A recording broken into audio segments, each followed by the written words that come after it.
Mel. Hi. Hey, how's it going? Thanks for joining us. Thanks for having me. Hey, Sarah, how's it going? I'm fine. Oh, clearly my phone, my Siri, responds to me quite well. Well, thanks so much, guys, for taking time out of your day to do this and chat with the Titans Volleyball Association and the athletes. It's always so nice to be able to have such experienced and successful athletes kind of give back and talk to these athletes. So again, thank you so much for taking your time. Okay, Sarah, we'll get you all set up with your mic and audio. So thanks for having us. How was training this morning? Training was great. So you were there and it was a good little session. Yeah. How'd you like it? Sorry, I'm gonna switch my mic. My headphones aren't working. I'll be back. Yeah, no worries.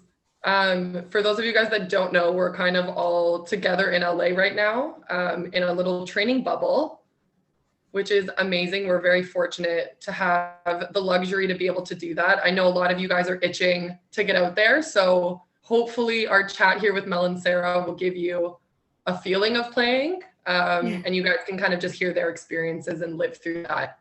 But if you guys do have any questions throughout this, feel free to kind of just throw them in the chat. And then at the end, we can kind of go through and see which ones are the most popular that come up the most, and we can kind of go from there. Yeah. Awesome. Wow, it's a big turnout.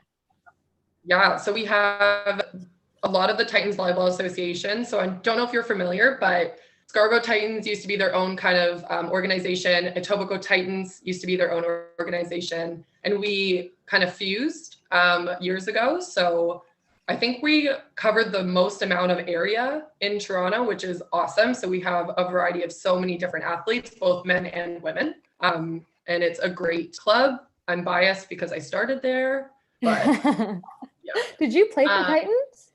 I did. I played for Etobicoke Titans my very first year of volleyball. No way. I was always Aurora Storm. Margaret. Okay, Sarah, we all good? How's your mic? Great. Sorry about that. No, that's okay. No worries. Okay, so a kind of recap of you guys, the athletes, have an idea of how much you guys have accomplished. It could take the whole hour, so I'm not going to go into all of it. But we'll start with you, Sarah. You joined the indoor national team at age 16. You played indoor for the University of Nebraska for 4 years. She was a 4-time first-team All-American, NCAA champion in 2006, Collegiate Women's Athlete of the Year in 2007. Holy smokes. 2013, partnered with Heather Bansley, started playing beach volleyball, went to the Rio Olympic Games with Heather, and now she's currently playing with Melissa. Melissa and Sarah together won so many medals on the FIVB, but the most important ones were the 2019 World Championships in Hamburg, which qualified them for the upcoming Olympic Games, and the Commonwealth Games in 2018. Sarah is a 2015, 2017, and 2019 Blocker of the Year. And with Mel, they earned the honors of FIVB Team of the Year in 2019. Holy smokes. There was so much more, but I just kind of had to give a quick synopsis of you, Sarah. You did a great job. I'm kind of sweating. You should have started with me. Mine's a lot shorter. You guys are both so accomplished. It's doing the research. I was like, holy smokes.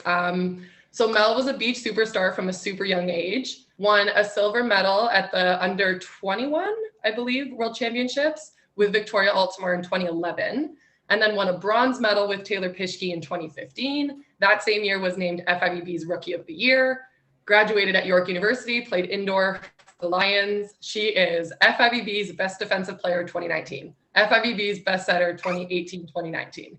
AVP's Best Defensive Player 2019, AVP Newcomer of the Year 2019, Most Improved Player 2017, and FIVB Top Rookie 2014. Amazing. So congratulations for all of those accomplishments. There's going to be so many more to come, I'm sure.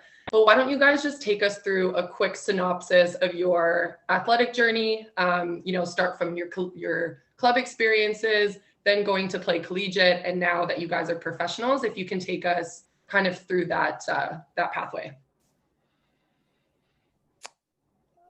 Well, we definitely had opposite paths. I was definitely more traditional, starting on the indoor side and making the switch to beach, whereas Melissa is one of the very rare ones who did the opposite. So I can let her speak to that in a bit. But yeah, for me, indoor was always the goal. It was all I thought about. Beach volleyball was never really on my radar. So I had set goals at a really, really young age to go play in the NCAA and to become a professional volleyball player.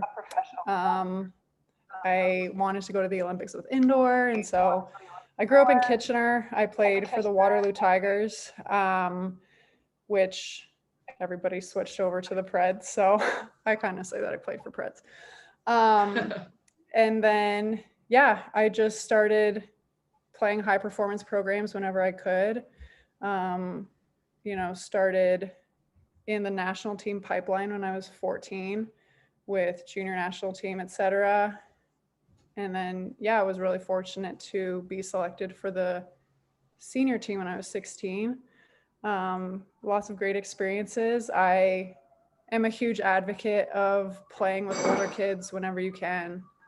So much of my development happened from playing with kids that were at least 3 years and then up to 16 years older than me when I was on the national team. So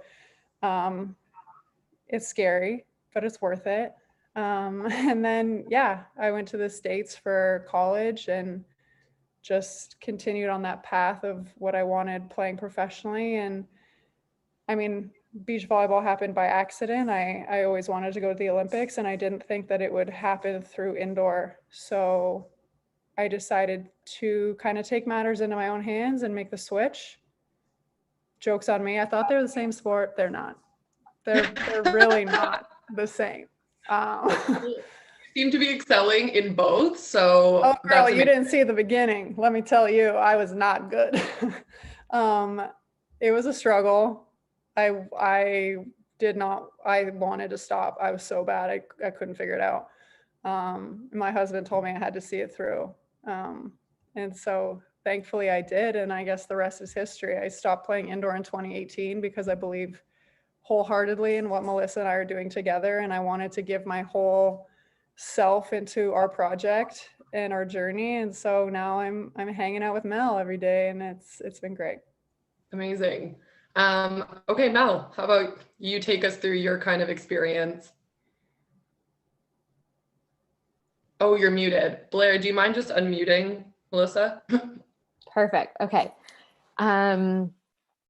Yeah, sure. Like Sarah mentioned, I kind of had a complete opposite journey, and it was kind of the unorthodox route where I started with beach volleyball first.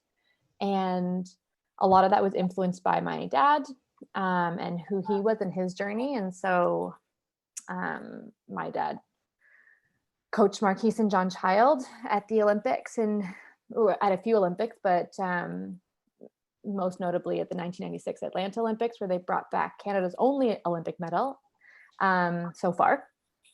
And I was 4 years old at the time, so I was really quite young, but at an early age, the Olympic journey and dream was kind of around me and instilled in me at a young age. And I was just always on beaches. Like, he would just bring me to beaches.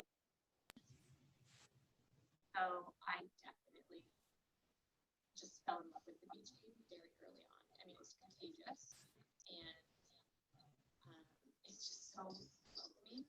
And Sorry to cut you off, Mel. I don't know if your mic is close enough to your mouth, or I don't know whether it's just garbled for me.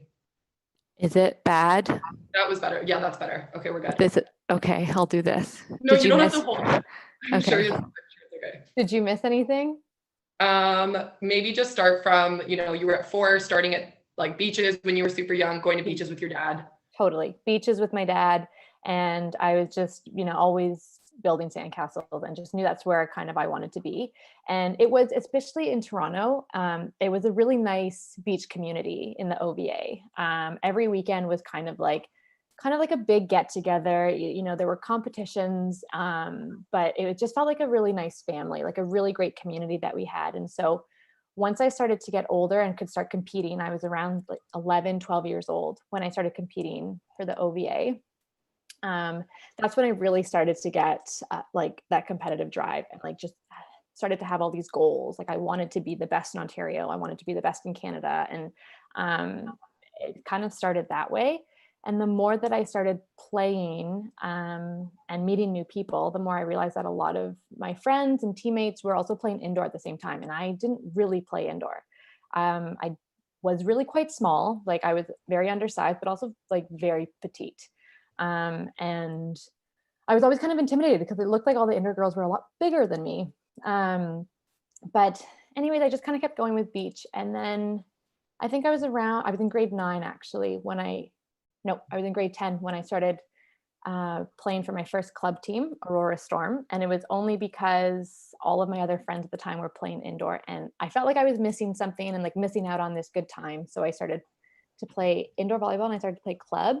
And like Sarah mentioned, I was younger than most of the other girls. I played a year up, and I think she made a great point. It was only a year, but it was still like really, I think, important to kind of have people who were older and more experienced and had kind of that background to kind of help me along the way, and like show me the ropes. And I did club for a bit, but I knew that my heart was in beach volleyball. I remember in grade 12. So am I going way too in depth? I'm going like year by year. Go ahead. No. Go ahead. The athletes, it's important for them to kind of know the steps that it takes to get to where you guys are. So you go ahead. Okay. Yeah, feel free. I was in grade 12 and I had to make a decision if I wanted to continue playing club. At that point, all of my other teammates had gone off to university. So I was kind of by myself and I had to pick a new club, or Right. if I wanted to do beach. And at that point, the beach system was not put in place. There was like no system. It was literally just me and Angie Shen at Beach Blast every day after school. And I decided to do that. And it was one of the hardest years of my life.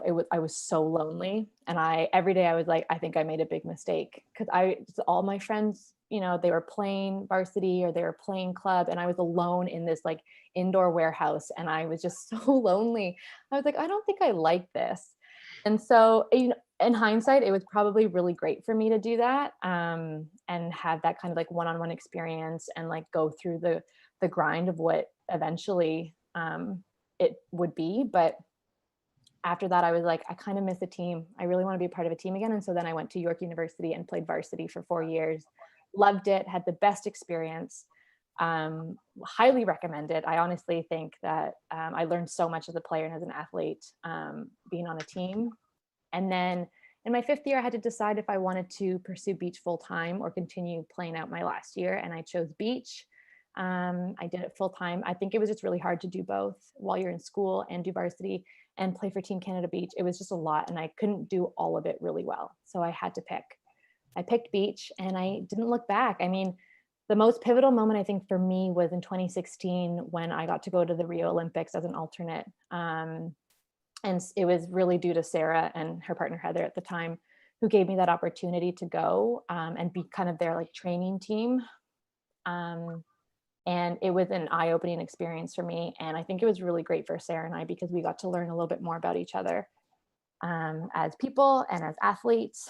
And after that Olympic experience, Sarah asked me to play with her, and I was like totally floored, because I mean, it's Sarah, and I was like completely honored, because I don't know, I think she saw potential in me before I did see it in myself. And so after that, it was an immediate yes, but it was a huge life change, because I had to kind of like move everything. I was like used to being in Toronto, that's where everything was, and I had to move to California, you know, and I was a part of a new team in a new place. And so like it was a no-brainer for me to say yes, but it was a lot of changes, and I had to grow as an athlete. And I mean, we can talk more about our partnership and relationship there and how much it's grown, but that's essentially the end. And we won Worlds last year or 2 years ago. That's it. So I mean, amazing. You guys have both had such an incredible journey leading up to where you guys are. And, I'm sure that it's just going to kind of continue on for the next coming years. So you guys both indoor, and many of these athletes are predominantly indoor players. They could also be, touching the sand, deciding what they want to do, but we'll kind of go towards more of an indoor route for both of you guys, but specifically for you, Sarah. When you were in Nebraska, you were an outstanding player and huge threat in the NCAA. So now when you went into that program, did you have those kind of high demands and that expectation of you when you were a freshman, or did you have time to kind of settle into your own and then make a name for yourself? And how did you kind of deal and manage with those expectations while you were at Nebraska? Oh, yikes. I have always, I know none of you probably know me personally, and your experience of me is what you see on the court. I am very, I'm very intense on the court, and I am very driven and intense and goal oriented off the court, just not as a psycho. So, oh man. In everything I do, in everything I pursue, I always want to be the best. And that didn't change for me going to college. I wanted to be in a program where I would be given the opportunity to excel. I would be given the opportunity to become a better player, a better teammate. I didn't want to be given any guarantees, but I wanted to know that the opportunity was there, that if I earned my spot, that I would get the chance to play. And at Nebraska, there was a girl that was 2 years older than me that had the spot when I walked in, and I wanted it. And so all preseason, I battled her for it, and I earned the starting spot at the beginning of my freshman year. And that can be challenging sometimes, being a younger player in a starting six spot, or, taking the spot of somebody who's older. But I wanted to be the best. I wanted to be on the best team. I wanted to be a winner. And for me, it's, if you're a good person and you have integrity and humility, then the rest doesn't matter. So it was, there was obviously some conflict at times, but I knew what my goals were, and I knew who I was, and I always made sure to stay true to who I was as a person. And so I could rest easy knowing that I lived like that. So yeah, I was a starter all 4 years. So it kind of got going right away. That's amazing. And I think it's important to kind of note for you athletes that Sarah was really competitive when she went in and knew that if the opportunity presented itself, that she could take that starting position. But again, it wasn't just given to her. So can you kind of speak to, Sarah, that competition and that challenge with another person fighting for that same spot, and how that kind of helped the team culture or kind of cultivated that kind of winning environment? Yeah, I think a winning attitude and the pursuit of excellence it happens every single day. It's not something that you can turn on and off. It's not something that you can enter a match and be like, oh, I'm going to be great today because it's game day. It's something that is instilled and it's practiced just like your volleyball skills. And so I think competition is healthy on a team. It's possible to have a great team relationship, but if the end goal is for the team to win, every player on that team needs to grow and get better together. And that happens with healthy competition. You want to continually push each other in your skills to get better, get those passing numbers up, be more creative on your attack. And it's not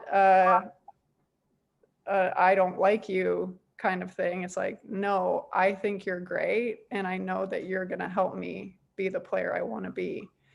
And, you know, the thing that I say a lot is like, nobody will ever remember who played the most or who scored the most points, or, you know, but people will always remember if you're a good teammate or not. So yeah, if you go to practice every day and you're working your butt off to earn that spot and you don't happen to get it, that doesn't say anything about you as a person. But how you engage with your teammates if you are on the bench does say a lot about you as a person. So it's important to have that drive and have that integrity and never lose it, but don't punish people that happen to be on the court instead of you. Right. That's great advice. So now you guys are both extremely successful, and right now you guys are the top of the world, ranked number 1. How do you guys continuously strive for that will to get better? You guys are constantly pushing yourselves to get better at this point. How do you stay motivated to do that now that you guys are still at the top? Go for it, Mel.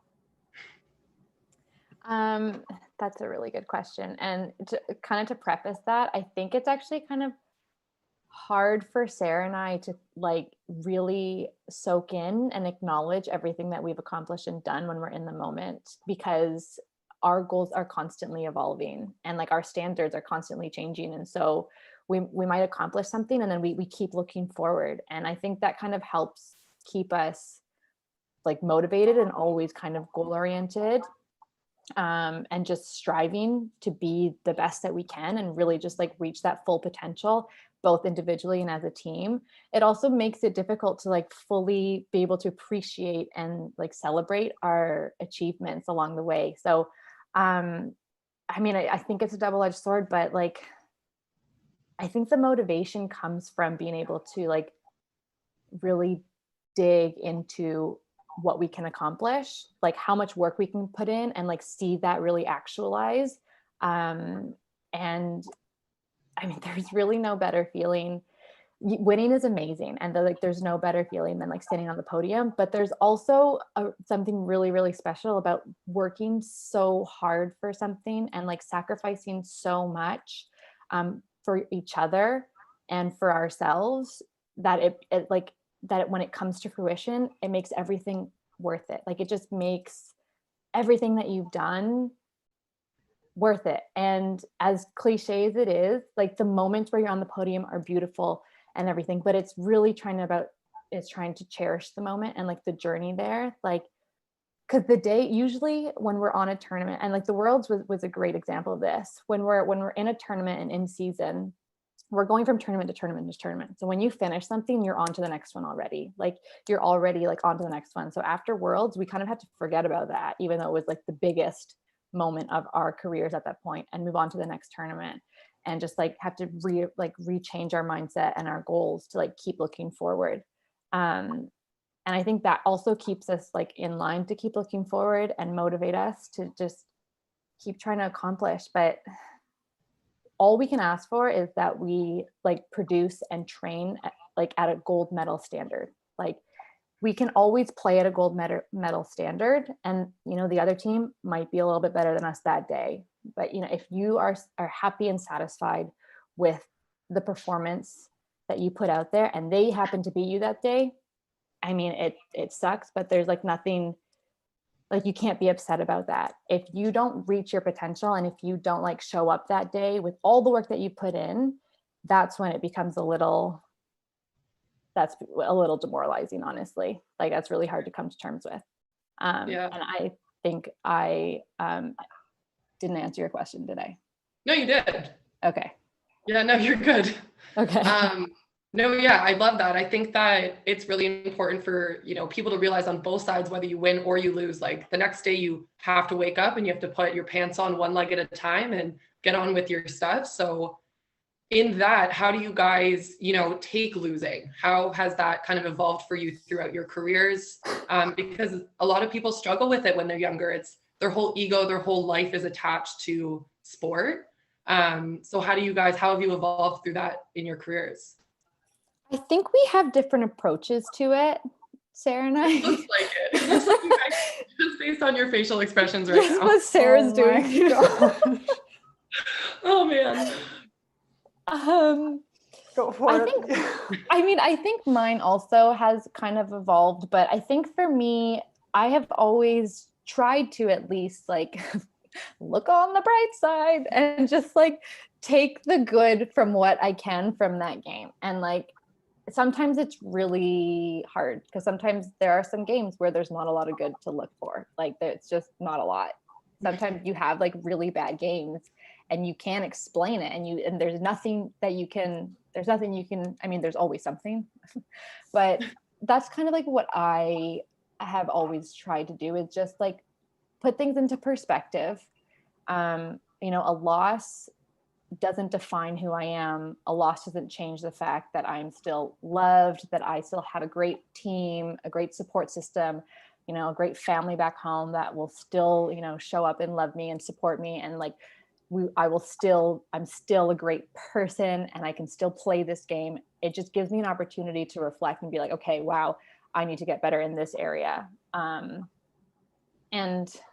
that's really kind of how I try and deal with losses. And to be fair, like Sarah and I have had some serious losses in our partnership together, like some serious moments in games where it's super uncharacteristic and just terrible. And those were the defining moments, I think, in our partnership, where after that, it like kicked us into high gear. And the next time we were on the court, it was like a completely different team. Like it's those failures where you feel like you're like rock bottom. That's when you learn from, that's where you grow the most. I swear. It's like the worst feeling ever. But every time we look back at our worst losses, we look and see, oh, that led to this win or that led to this moment. And it's like, that's what I try and look for. It's like, okay, this is a good thing. It's a lesson. We're going to get better from this, I swear. And so that's kind of how I try and frame it. Good. I think that's like every coach's dream is to have their athletes be like, look on the bright side. It's all going to be okay. So it's awesome that you've learned to kind of do that throughout your career because that's really, really hard to be able to do. I do also want to say that there's like a fine line between looking on the bright side and just like, yes, exactly. And just like not really taking the lessons and just like moving beyond it and just like completely forgetting about it or just like not caring. Those are different things. Right. How about you, Sarah? How has it evolved for you throughout your career? Oh dear. It has been being old like I am. Sorry for any parents out there. You gain a lot of perspective. And when I was young, the terrible thing is I have a really great memory, so I can remember like every single play of a game. And like shockingly, I only like to remember the bad ones. So when I was young, I would be absolutely devastated after a game. Tears, I'm terrible. I remember this play that I hit the ball out. If I hadn't hit it out, maybe we would have won. Just like complete spiral. And I think I used to put so much of my self-worth into how I performed on the volleyball court. And they are not the same. Volleyball is something I do. It's something I love. It's something I'm good at, but it's not who I am. And I am not a good or bad person based on if I play great or poorly. And I definitely was on that trajectory when I was in high school, even in college, into my 20s, even, not gonna lie to you. As I've gotten older and I have lived a little more, I've realized that, there are certain things that are in my control and there are certain things that aren't. And at the end of the game, if I know that I gave a maximal effort in the things that I can control, and those are things like my preparation, my communication, my effort, my attitude, if I gave everything I could in those things, then I gave everything I could. It is what it is. Like Melissa said, there are lessons to be learned in both wins and losses, but it doesn't mean I'm a bad player if I lose a game. And there are still losses that sting a lot and that stay in my head for a long time. But I think that the way that I react to them and my self-talk after is a lot different. And it's totally okay to be upset after a loss. I mean, you wouldn't be a deep competitor if you weren't. But I think the pursuit of excellence it's definitely not a straight line. There are ups and downs. And I think, like Melissa said, the low parts of that journey make the high points that much sweeter, and you just have to stick with it. I love that. So now if we can kind of speak on a little bit of like balance for you guys. So especially for high school athletes, it's hard to kind of compartmentalize your giving your full effort to sport and sacrificing some of the social aspect, also balancing school and all of the other variables that come with being, a young adult. How did you guys kind of manage that when you were growing up, and how do you guys still manage that now? Because that also plays a part into, solely basing yourself as an athlete and identifying yourself only as that. And that's where I think you can kind of spiral into something negative if your whole identity is just as an athlete. So if you guys can kind of speak on the importance of balance for these athletes. I think for me, I am a huge introvert. So for me, relaxing doesn't mean like going out with my friends all the time, or sometimes relaxing for me is like reading a book, or like I gain energy by being alone or quiet, and that's okay. Like not everybody needs to be around people. So I think understanding who you are and how you gain energy is really important, but I think prioritizing and understanding the things that are important in your life and ranking them like in order of importance. Like, so for example, when I was in high school, my list of priorities were my school, my volleyball, and then my friends. I didn't see my friends a lot. And that, for me, that was okay because I wanted to be the best student I could be. I had huge goals in volleyball, and both of those things brought me immense joy. So I didn't necessarily feel like I was missing out because I didn't see my friends except at school. So I knew what my important things in my life were, and I made sure to get them done in that order.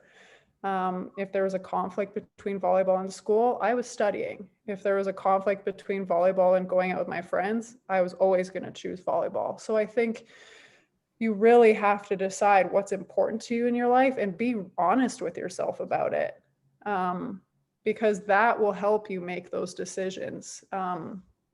And yeah, balance is great, but at the same time, if something's making you really happy, stick with it. Like, you don't have to go to a party because your friends are there when you would really rather be doing anything else. That's okay. Right. So yeah, prioritization for me. Yeah, I think the being honest with yourself part is really important, because I think a lot of youth athletes can kind of get pressured or trapped into thinking that this is what they should be doing to find balance, that they have to be socializing. And again, everyone kind of finds that way of motivating themselves or finding that relaxation mode in different ways. So that's a very, very good point. How about you, Mel? Anything you would kind of add on to that?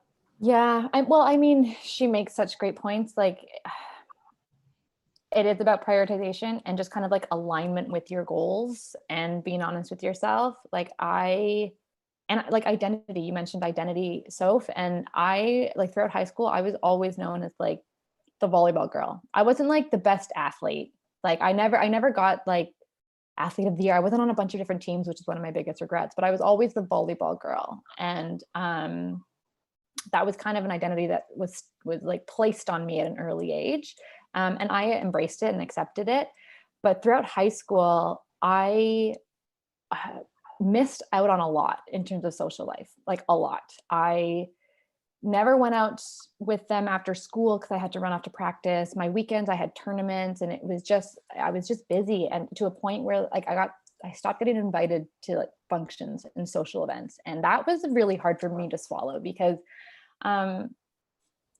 I would say I'm more of a social butterfly, but I also had to kind of like pick and choose my priorities, and my social life wasn't top of the list. And so when I realized that I like all my friends were doing other things and I wasn't even like invited anymore, that's when I kind of realized, okay, well, this is the path that I chose. And it's kind of like, that's when you realize, is this what I want? Because it's happening. And so it was what I wanted. And I think throughout university, I learned, someone once said to me, it's actually Wally Daiba. He was like, you know, you have athletics, you have academics, and you have your social life, and you can only be good at 2 of the 3 things. So pick your 2. And I think, like Sarah mentioned, my 2 were academics and athletics. Luckily, being a part of a team, you still kind of get that social aspect. You still have that kind of like camaraderie and that family aspect on a daily basis with your team. And that's something that I like love so much about indoor.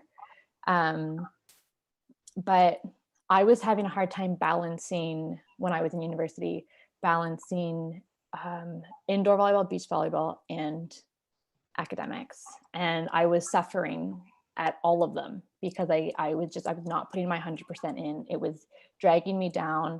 It got to a point where I had to pick, and my body was suffering. Like I wasn't sleeping well. I had beach practices early in the morning. I'd have school all day, and then I'd have varsity practices in the evening.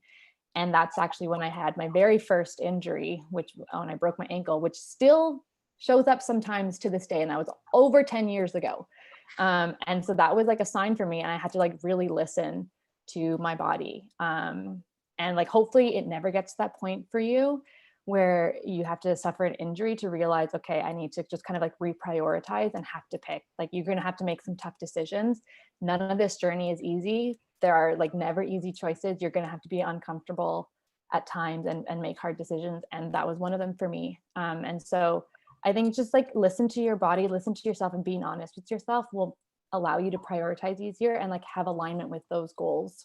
I knew from very early on that beach volleyball was my goal. And so I had to let indoor go, which was not easy, but yeah, those are honestly some of the toughest decisions, and you all, I'm sure, are going to experience those at some point in your life. So just be as honest as you can. What's the saying? Jack of all trades, master of none. So it's kind of prioritizing and finding the 1 or 2 things that you're really passionate about and that you care about. And you guys both kind of touched on that. So you guys are completely in sync with that. Let's get into a little bit of partnership. So you guys have been on so many teams, dealt with so many partnerships. For those of you guys who are not familiar with beach volleyball, we compare it often to a marriage because you spend so much time with the same person, you travel around the world with them. So if you guys can kind of touch on what you personally feel for yourself as a good partner, what you look for in a partner, and then if you can touch on a little bit about a team dynamic, whether that's with your current beach team, you know, including your coaches, or if you want to dive into your indoor team, feel free. Okay, just spark note that for me again. So what we look for in a partner. Yeah, it doesn't have to be anything super specific, just what you find beneficial in a partner, what you look for, and just talk about like team dynamics and partnerships. Okay. So for me, I don't think I actually knew what I needed or wanted in a partner. And I think those were maybe 2 different things, what I needed and what I wanted, until I met Sarah. And and I think like, again, she did see potential in me, I think, before I did, and she took a chance on me. And so she really raised my level pretty quickly. And she taught me a lot about professionalism in the game and just as an athlete, what that means. And she taught me a lot about like committing to a goal together.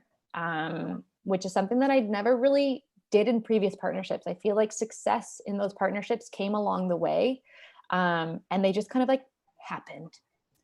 And this time around, it was a lot more intentional.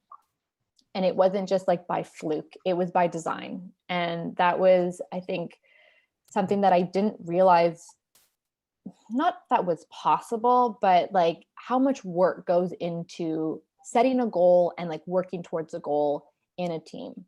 And so I don't even know how to characterize that quality that she encompasses, but I think it's just like being able to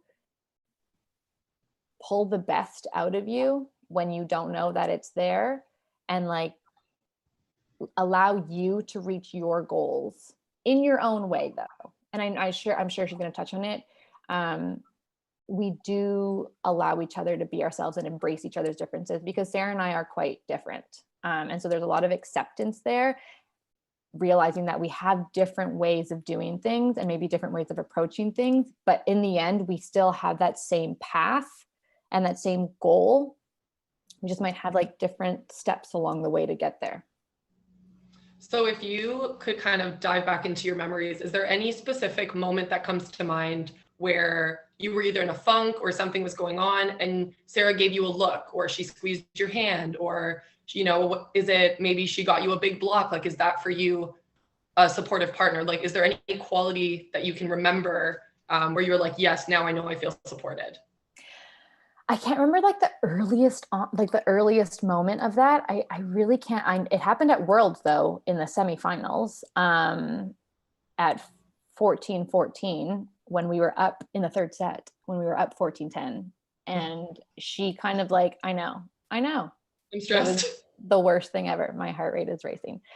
She could tell like where I was mentally at that point, because we had kind of like almost blown it. And she really instilled confidence in me and like support in me in a moment that was like really fragile and with a lot of pressure around it. And a moment that like 4 years ago, we were also in the semifinals and we were in a third set moment and we lost that. And we kind of knew that feeling. And it was kind of like it was looming over us, because we were like, we don't want to ever feel like that again. And so to kind of like be close to feeling that again, like you work it up in your head. And so I think and we were on the same page, but it like immediately was able to kind of instill confidence in me. And we both we were holding hands and, oh gosh, Sarah, do you remember the dialogue? I was like, they were serving. And I think I was like, okay, if it's there, take it down on 2, Sarah. I was like, you do it. Yeah. And I think she looked at me and she's like, no, you can do it. And just by like her even saying that was like, wow, she thinks I can do it. and that was really powerful. And I actually can't remember if I did it, but I think you did. You ended up winning the tournament, so I think you were good. Yeah. But she also always comes through with like clutch blocks in certain moments. Like both the semifinals and the finals were won on blocks by Sarah. So even just that like always instills confidence in me. But that was probably a big moment for me. But I feel like we've had earlier ones too. But that was a big one. I'm sure that there are, but yeah, that was a great example. No, that's awesome. I know there's a lot of times where we as coaches talk about supporting your teammates, and a lot of people just kind of come up with their own ideas of how this person is going to feel supported without having those conversations.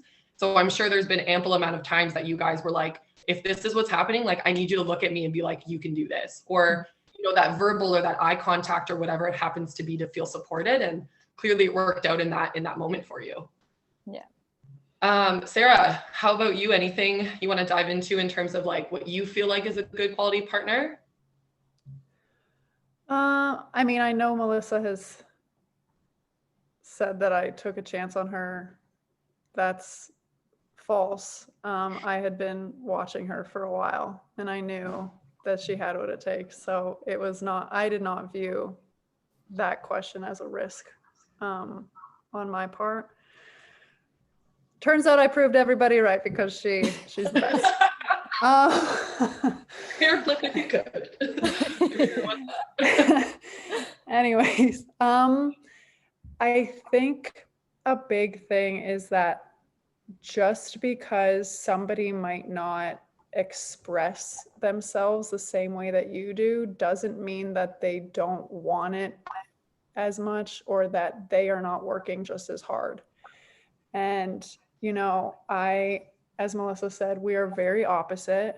I am very stoic and calm and intense when I need to be. And Melissa is more bubbly and smiley, and like a past version of Sarah would probably look at Melissa and say, does she care? You know? And it's like, no, Melissa cares a lot. Melissa cares more than you know. And just because that she doesn't express it in the same way I do, or that she might smile in a moment of doubt, does not mean that she is not giving everything she has. So I think don't expect your teammates to react or communicate in the same way you do. I think the important thing is you really need to know your partner or your teammate. You need to know, how they receive feedback, what different like body language or tones of voice can do to them. And really taking the time to understand that makes the rest so much easier. Melissa has allowed me to smile on the court, which I never thought that I would do, and I am able to turn to her in a moment when I'm not playing well and ask for help. And I think that vulnerability is a huge thing about being on a team, is you need to be able to look at the people that you're on the court with and ask them for help and understand that that is not you being weak. That is you asking your teammates to step up because you believe in them. And to be able to give that back to your teammates when they ask you for that support is like the definition of a team. And I think that, going back 4 years ago when Melissa and I started to where we are now, that is the biggest part, is just like we have taken the time to understand who we are as people, and we trust each other implicitly, and we respect each other's differences. We know that even if the communication might look different, that it all is coming from a place of love and caring, and that we have the same goal. And just, vulnerability, leaning on each other in moments where we might not feel our best. And working through that with Melissa has allowed me to be a much better partner, not only by being who she is, but by showing patience to me as I have worked through that as well. So she's taught me a lot, really.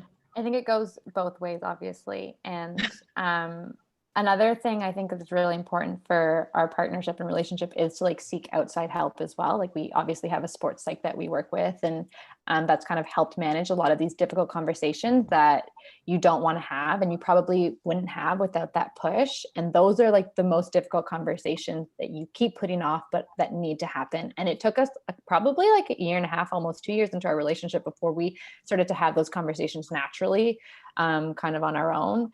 And we always put those off. And whenever we came down to the root of it, it was because we were afraid of like hurting the other one's feelings, or we were afraid that they would like misunderstand what we were trying to say. And it always came from a place of like love and care and respect for the other person, but it didn't come across that way sometimes. It was like we just kept putting off these conversations that needed to happen.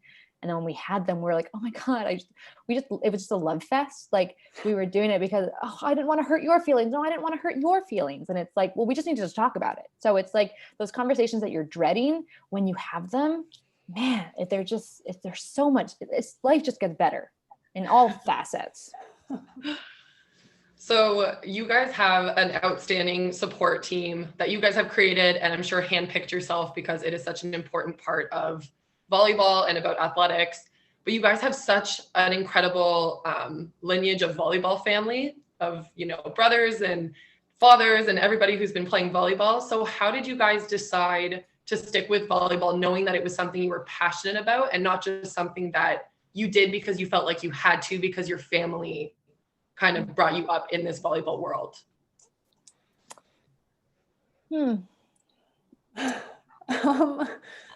Yeah, I mean, I grew up in a volleyball family. My mom was on our national team. My dad played. He coached me all through club, was a teacher in my high school. That was fun.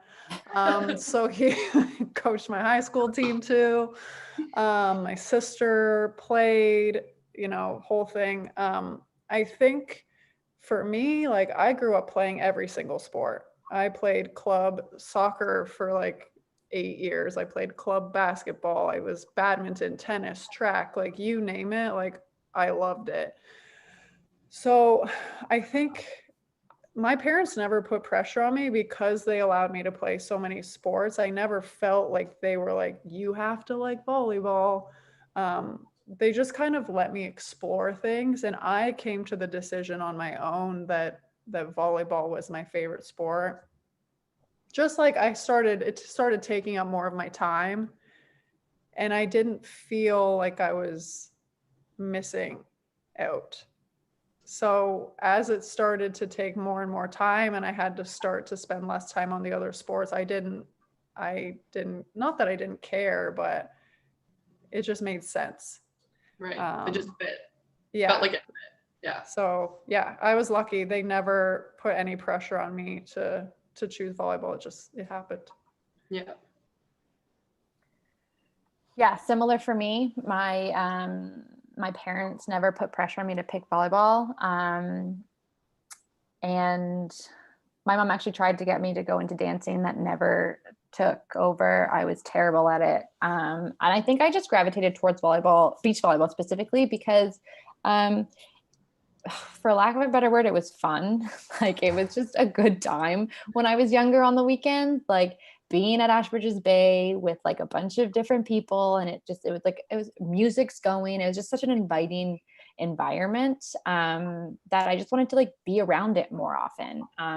I dabbled in some sports too when I was younger. I was the fastest girl in Toronto in grade 5. Yes, thank you. Yeah. Put that on our highlight tape. I have the ribbon still.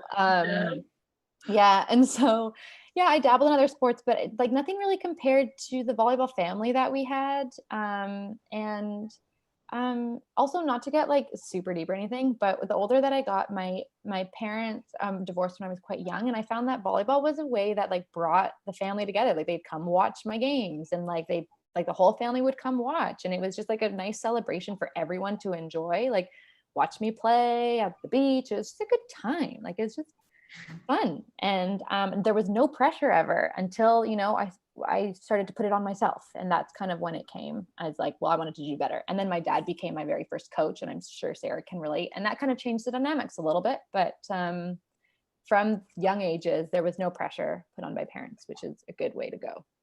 Amazing. If you guys hadn't gathered, Mel is definitely a social butterfly. You can just tell from all of the things that she's been saying, the way that she says things, and it's amazing. And you are a good dancer. Give yourself some credit. Oh my God, I cannot follow choreography for the life of me, but thank you. I can move my hips. Okay. We'll have to do some sort of like choreographed Zoom. Yeah.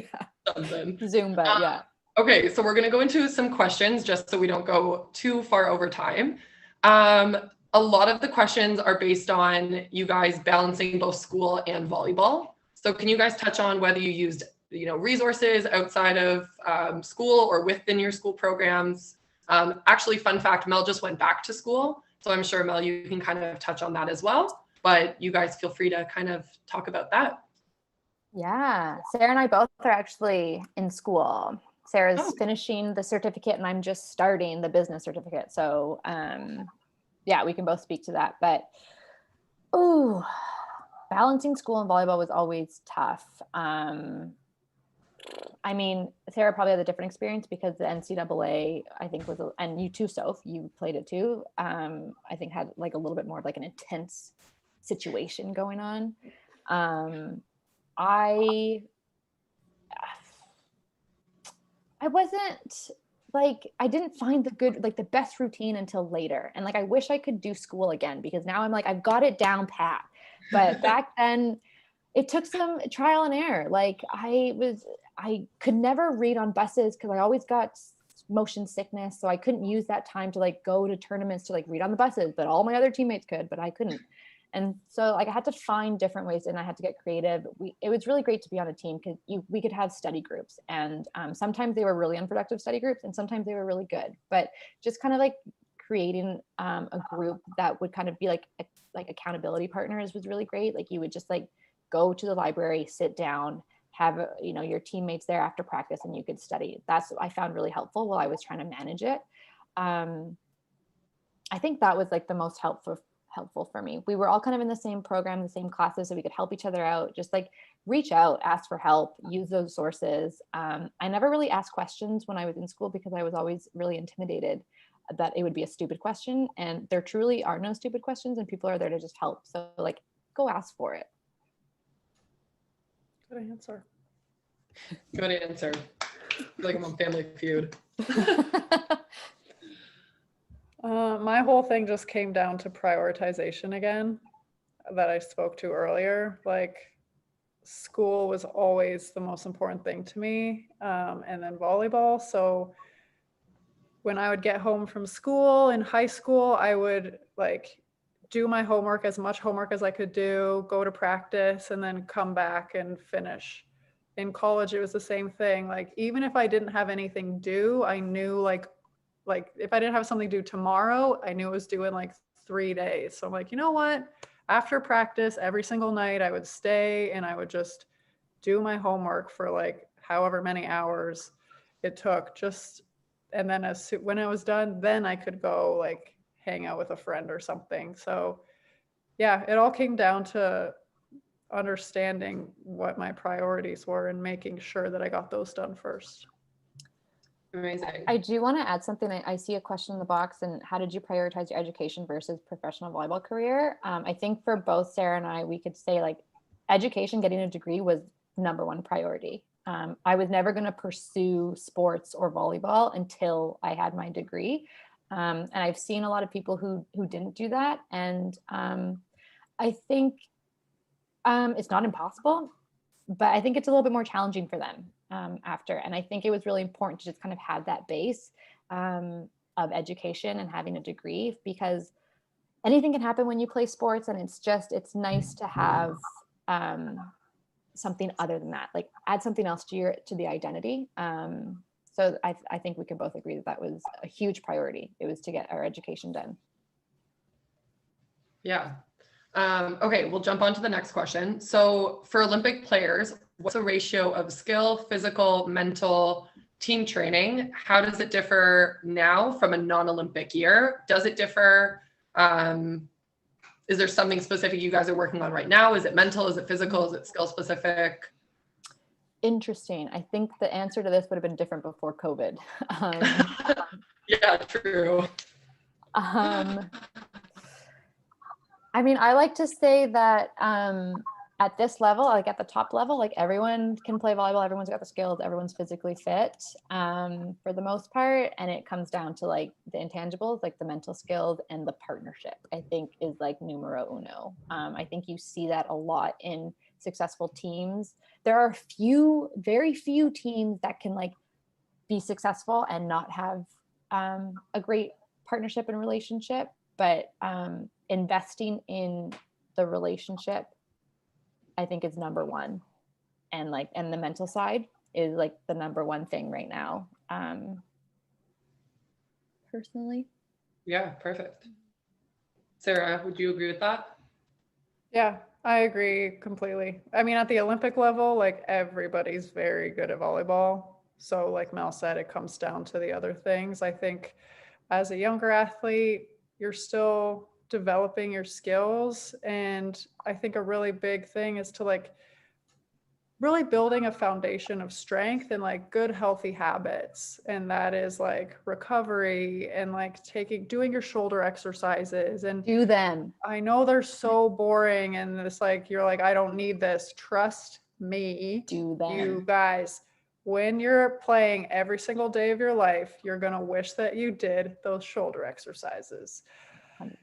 So yeah. As a high schooler, I definitely think keep working on the physical skills, build up your strength, and like the mental skills you can work on always. Forever, always. I have to say though, actually, last summer was a really good indication when we played in the AVP tournament, how important for me it is to have a lot of strength and power and have that kind of base of like the physical fitness that I lost throughout COVID while we were quarantining in our living rooms, and that just didn't cut it. And then I had to go compete, and it was difficult to kind of like compete at the same level that I wanted to compete at, but just didn't have the same kind of strength and just physical fitness. Like there is a threshold, like a base threshold that I feel like for myself I need. And the skills, it is truly kind of like riding a bike. Like Sarah and I were like, oh my God, we haven't touched a ball in like over a year, how are we going to be? We came back like a few weeks ago and we're like, okay, not that bad. So the skills will come back. It's just like you want to have a good foundation physically, so that I think everything will be easier that way. Yeah, and right now for you athletes, it's a great opportunity. We can't really be in the gym together. We're kind of limited to a lot of things, and we're so fortunate to have access to Fits, to Thomas Lamb, to a lot of resources where you can. Yeah, Melissa is. I was there. Yeah, I was a Fits athlete. You can attest to their programming. So if you feel like you're not doing anything, there's always something you can be doing, and strength and conditioning and video and mental training is all stuff that you can do from the comfort of your living room. Totally. So if you're not doing something, someone else is, and they're probably getting better than that. Yeah. I also found, sorry, quickly, being in the living room during quarantine, obviously it was tough to like put on strength and muscle, but I found it was a great opportunity to work on like a lot of nagging injuries that I had and strengthen that, which you don't need equipment for. Like I have nagging shoulder pain constantly, and I worked on it really hard over quarantine out of my living room, and now no shoulder pain. So just use this as an opportunity to kind of strengthen those little things that you're neglecting and putting off, because that will just like round you out. Yeah. Especially because you athletes are not taking any breaks, which is important. So do your shoulder exercises. Do that. Okay, we have a question from Taya. What were/are your biggest challenges or blocks from your goals, and how did you overcome them? So what kind of obstacles have you had to overcome to then reach your goals? And how did you overcome them, I think is crucial. Well, I switched sports. Try something new. The grass is always greener. It's not. Just kidding, guys. That's not the answer. That's not the answer. Don't do that. Cut that out, Blair. Cut it out. Mel, do you have any? Oh, you know what I do? I have some. For me, a couple things that come to mind is, I said it before, it's like, this is an uncomfortable journey. It's going to get you outside of your comfort zone, and there are going to be decisions you make that are hard. And for me, it was like deciding to leave like my bubble of Toronto, of like where I felt safe and comfortable, and like try something completely new and outside of my comfort zone, as in like moving to California with a new team and a new partner, playing a new side position. It's all this, it's fine. And like taking on that risk, and you have no idea how you're going to be, like, are you going to be able to step up to the plate? Like being able to like lean into that uncomfort, I think was the biggest challenge for me. And there was a lot that helped me get over that. Obviously, like teammate and team helped me. But that was hard. That was hard for me for sure. And along the way as well, like a little bit of imposter syndrome, something that, I think some athletes deal with, and that's how I dealt with it. I still sometimes deal with it. Like, I don't know if I'm actually that good sometimes. Preach. So I can validate that claim. yeah. I think it's real. So that's like a constant challenge or block, where you don't feel like you're good enough, or you don't believe in yourself. And so there are like daily things you can do. You've got to surround yourself with the right people. You got to have a teammate who believes in you and who like constantly pushes you to like find your best, which is why I feel so lucky to have that in Sarah. And just like the constant work that you do every single day, like that's kind of like your belief system. It's like your preparation, putting in the work. Like if you put in the work and you know that you're doing everything you can to be the best, then that's going to help you believe in yourself. Amazing. Okay. How are you guys adjusting your ongoing training with the Olympics still in limbo? I'm hoping to be able to cheer Team Canada on in Tokyo if we were able to travel. That's sweet. Cool. We are operating like we normally would. We need to be prepared should the Olympics happen, and we are expecting them to happen. So we approached everything that has led up to this point, from, the summer till now, like it was a regular season. And so while a lot of teams were training to like make up for the time they lost during quarantine in like September to December, Melissa and I we treated it like a normal off season because September to December is when we are normally off. So we didn't go back to practice. We got really strong in the gym. We did our normal off-season workouts. We always start at the beginning of January. So that's what we decided to do this year. And so we are operating like business as usual. And we know that if we do this, it works for us. Our team helps us periodize and peak at the right times. And so we are just following the path that has worked best for us. Luckily, beach volleyball is one of the safer sports to play right now in the pandemic. It's outdoors and it's pretty socially distant. So the beaches are open here, so we can still like get in a ton of training down here in California. So that's been really good. Okay, at what age did you know that volleyball was it and that you didn't, or sorry, and that you wanted to pursue it as a professional athlete? Was there a certain moment where you were like, yep, I'm going to do this and it's going to be volleyball? I told my parents when I was 5 that I was going to be an Olympian. Ooh. They thought I was nuts because I don't even know if I knew what the Olympics were. But my parents had also coached players who had gone to the NCAA, who had gone to play pro. And I guess I was a weird kid, I guess. But yeah, I was like, that's what I'm going to do. I didn't even know if I liked volleyball, but I decided that that's what I was going to do.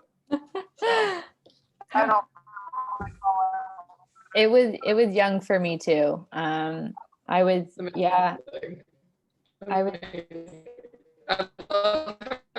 sure you were.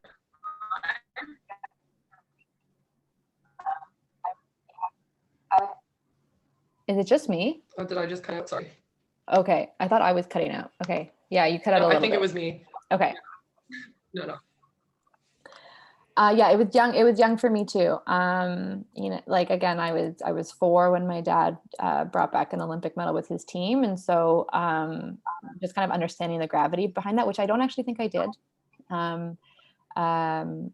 I think I was like, oh, that's very cool. And something he did that was really special is when he would go off to compete on the tour, he would leave a map, like a big map for my brother and I, and stick push pins into each of the countries and cities he was in. And we would attach a string every time he'd go to a new place so we could like see where he traveled in the world. And that was like a really cool way for him to stay connected to us, but also for us to like realize what he was doing on a grand scale. And I think at an early age, I was like, wow, he's going everywhere. I want to do that too.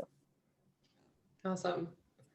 Okay, well, I want to take everybody, take up too much more time. So the last question I'll ask you guys is, if you could go back and speak to 14-year-old Mel and Sarah, is there any advice or any tips or anything that you would give her? Or anything that you would like to share for these athletes?